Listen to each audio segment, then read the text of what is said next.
আজ ছিল শ্রাবণ মাসের সোমবার। শ্রাবণ মাসের সোমবার, যা শ্রাবণ সোমবার নামে পরিচিত, হিন্দু ধর্মানুসারে একটি বিশেষ পবিত্র দিন। শ্রাবণ মাসের প্রথম সোমবারে ভগবান শিবের কাছে সকলের মঙ্গল কামনা করি। আজকে যেহেতু সোমবার, তাই আমি চলে গেছিলাম মন্দিরে। মন্দিরে গিয়েই দেখি এতটা ভিড়ের মধ্যে ভিডিও করা তো সম্ভব হচ্ছিল না, তবুও আমি মোবাইলটাকে কোনো রকম নিয়ে করেছিলাম।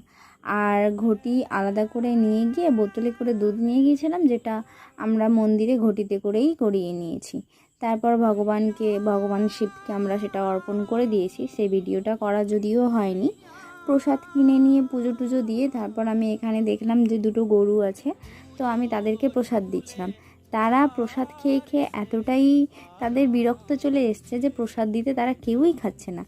লাস্টে আমি, পাশেই ছিল একটা কাঁঠালের গাছ, তো সেখান থেকে পাতা টুকে এনে তাদেরকে দিচ্ছিলাম, আর তারা খেয়েও নিয়েছিল। শ্রাবণ মাসে বহু জনকে দেখেছি সবুজ জামা কাপড় ও চুড়ি এগুলো পরে থাকে, তো আজকে আমি অজান্তেই সবুজ জামা পরে গেছিলাম।